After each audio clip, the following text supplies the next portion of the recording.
ज़्यादा हमसे टैक्स इकट्ठा कर रहे हैं।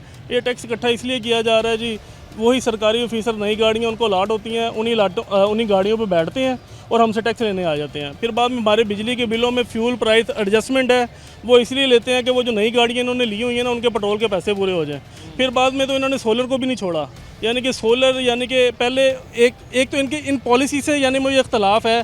हम पीछे चले जाएँ, इन्होंने आम आवाम को चिंची रक्षा के पीछे लगाया, उसके फ़वाइद बताए, फिर बाद में उसी रक्षे को बंद कर दिया। उसमें इस गरीब का क्या नुकसान है जी, उसका गरीब का क्या यानी कि गलती थी। उसके बाद फिर बाद में सारी आवाम को इन्होंने कहा जी सोलर के पीछे लग जाएं।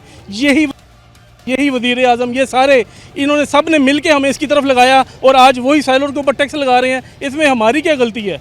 हमारे मसाइल कोई मसाइल नहीं है, ये हुकूमत करने का तरीका नहीं है, ये बादशाहत है।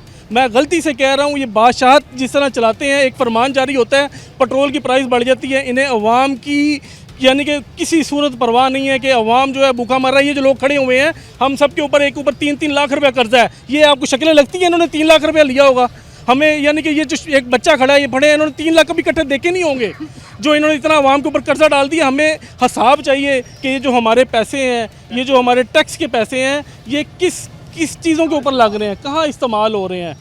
हम अवाम इनके साथ हम यानी कि चल रहे हैं। अभी यूँ बताइएगा कि जब हम ताजर की बात करते हैं तो आजकल तो हमारे जहन में मसाइल आते हैं। ताजर जब भी लफ्ज़ सोचते हैं तो जहन में मसाइल आते हैं।